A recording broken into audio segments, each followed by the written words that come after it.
मेरी उम्र 25 साल थी। मैं एक अस्पताल में वार्ड बॉय था। अस्पताल में अक्सर एक ही दिन में कई कई मरीज आ जाते थे। मैं मरीजों की सेवा करता था। उनमें से कुछ महिला मरीजों को देखकर मेरा दिल फिसल जाता था। कई बार मैं लड़कियों और औरतों से छेड़खानी किया करता था। चूंकि मरीजों के बिस्तर के चारों ओर पर्दा लगाने का इंतजाम होता था और मरीज की निजता के लिए पर्दा लगाया जा सकता था, इसलिए मैं पर्दा लगाकर छेड़खानी कर लिया करता था। गांव देहात से आई औरतें तो ज्यादा विरोध भी नहीं करती थी। कई मरीजों के साथ आए लोग ही मरीज से उसकी सिफारिश कर देते थे। कोई खास जरूरत हो तो राकेश भैया से कह देना। एक बार गांव की एक लड़की का अपेंडिक्स का ऑपरेशन हुआ था। ऑपरेशन के बाद वह कुछ दिनों तक अस्पताल में थी।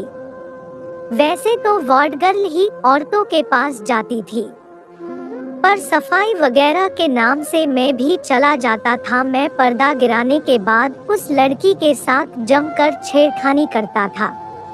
वह मेरा हाथ हटाती जरूर थी, पर कुछ कहती नहीं थी। दिन में उस लड़की की माँ विजिटिंग आवर में उसे देखने आई थी, तो उससे कहा था कि कोई जरूरत पड़े तो राकेश भैया से कहना। वह लड़की गौर से मुझको देखती रही। उसके चेहरे पर नफरत के भाव आ गए। पल भर को मुझको लगा कि वह लड़की अपनी माँ को सारी बात बता देगी, पर उसने ऐसा किया नहीं। माँ ने भी उस लड़की के चेहरे पर आई परेशानी के भाव को देखकर सोचा कि ऑपरेशन के असर से ऐसा है। ऐसी कई घटनाएं हुई थी और मैं बचाता आया था।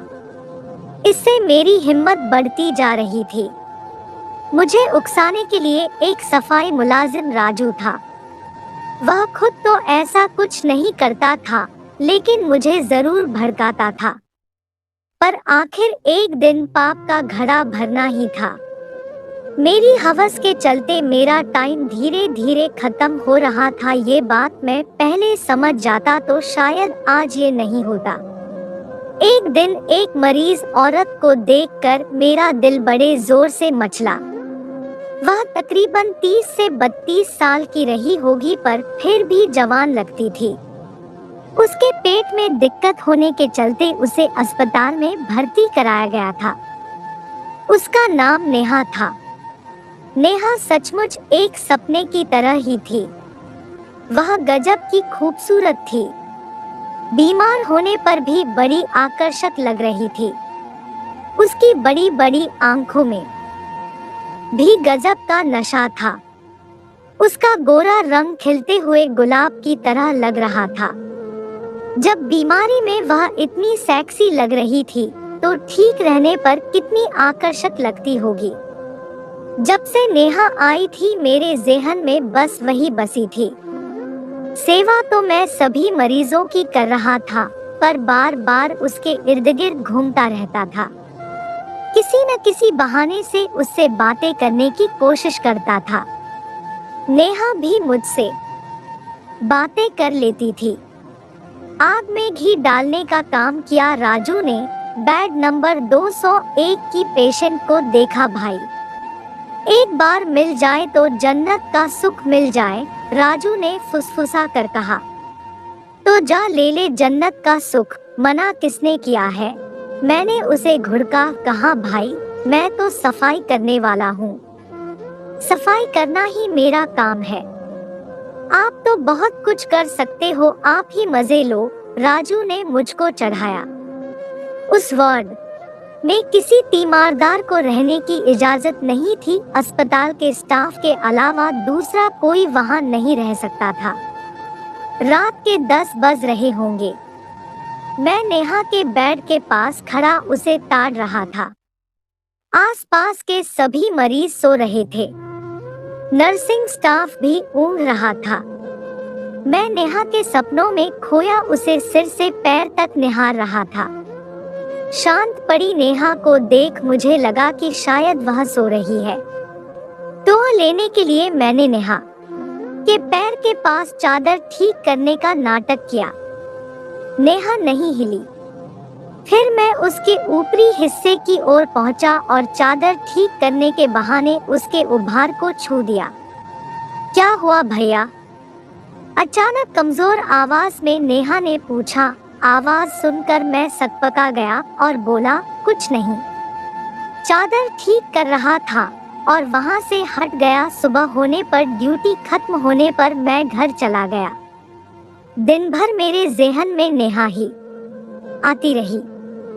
मुझे अफसोस भी होता रहा कि डर के चलते मैं उसके शरीर का सुख नहीं भोग सका। फिर दूसरा विचार भी मेरे मन में आया कि कहीं नेहा मेरी शिकायत डॉक्टर से न कर दे, पर मैं हवस में अंधा हो चुका था। मेरे दिल ने कहा कि अब चाहे जो हो देखा जाएगा, क्यों नहीं इस मौके का फायदा उठाया जाए। आज रात मैं अपने अरमान जरूर पूरा करूंगा। शायद कल नेहा के टोकने के बाद भी मैं कोशिश करता तो वह राजी हो जाती। शाम को ड्यूटी ज्वाइन करते ही मैं सबसे पहले नेहा के पास पहुंचा और पूछा, कैसी हो मैडम? मैडम तो मैंने बोला था, पर मन ही मन में उसे मेरी जान कह रहा था। नेहा मुस्कुरा कर कमजोर आवाज में बोली, ठीक हूँ।